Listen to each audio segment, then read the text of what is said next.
What's up, everyone? Welcome to the Power Play with CJ. Today I want to talk about what the Pittsburgh Penguins should be looking at the deadline. Pittsburgh's in kind of an interesting situation. I'll call it that.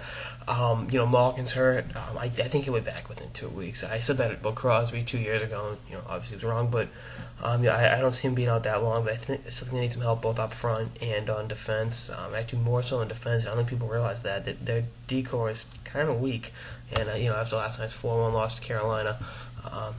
They can't really leave Flower out to dry as often as they have been, and they got to tighten up their game defensively, and I think they'll do just that. But they got in terms of prospects in the organization, they got what every team wants. They've got a lot of young puck moving defensemen that can help any team looking to rebuild in a trade. None of those guys I think are ready for big time duty just yet, but I think other teams will be willing to take on those young guys. Guys like Harrington, guys like Dumoulin, Morrow, Pouliot, Mata, Morrow, Dupree. All those guys are great, and I think they can really be very good trade chips to help the team going forward. And I don't like Matt Niskanen pretty much playing too much ice time. Is seeing too much ice time. I like to see him on a lower line, on a lower pairing. Definitely. I think he's more valuable that way. And Chris Letang played almost 30 minutes last night. Letang's great, don't get me wrong for a second, but I got to cut down his minutes a little bit. So let's start with defensemen. The one I've been talking about ad nauseum is Ryan Whitney, who I think is on his way out of Edmonton. I think the writing's on the wall. I think he's been a healthy scratch 4 times this year. Former Penguin, great chemistry with Crosby, great in the power play, big guy. Can help you defensively as well.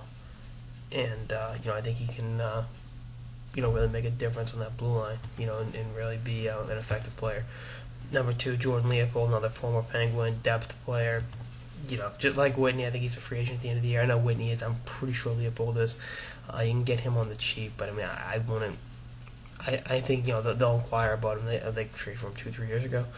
But I don't think he's anything to write home about, obviously. But I think they need more high quality minutes. And if you're looking for high quality puck moving defenseman, Keith Yandel. I think Phoenix will move him. I think he's got a $5 million cap hit. Be difficult to absorb. But they do have some cap flexibility, more so than a lot of other competing teams in the Eastern Conference. And I think Philly's going to be inquiring, especially about Whitney and Yandel. So you want to keep those guys away from a divisional opponent. Phoenix is broke. They're going to relocate. Yandel's a movable asset for them. And, they got the assets to get the deal done. I think him on the power play with Letang on your first power play unit, allow you to move Gino to the half wall, have Crosby on the other half wall, and, whoever stands in front of the net's a lucky bastard. But, that's what you got to look at. And I think all 3 of those guys can help take pressure off Letang minute-wise and keep him fresher for the playoffs. And then in terms of forwards, Weiss from Florida, Stephen Weiss, I think he can definitely help you out. He can play center and wing, so if Malkin or Crosby gets hurt again, you can slide him over to play in the second line center role and keep Sutter in that third line center role, which I really like him. I think it gives you a lot of flexibility in that capacity. And I think Weiss can help you ride shotgun with Crosby the way Neil has with Malkin.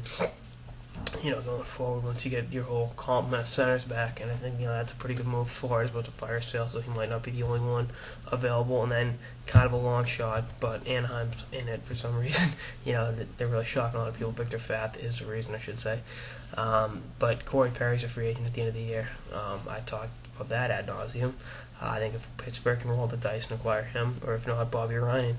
If Anaheim decides we're going to roll with Getzlaf and Perry because we think we can re-sign them, they're our core 2 players. If you can get Bobby Ryan, who's under contract for a few more years, the number 2 pick behind Crosby, ironically, in that 2005 NHL entry draft, that'll help you too. That's kind of an interesting situation to look at. And they need a forward, they need a defenseman, and for Pittsburgh Penguins fans, preferably high quality, one of each. They need defense more so than people want to let on about. So, anyway, we'll see what all shakes up. Anyway, that's on this episode of the Power Play with CJ on guys the Pittsburgh Penguins should be targeting as the deadline gets closer. Stay tuned for more episodes for the season and beyond. Later, guys.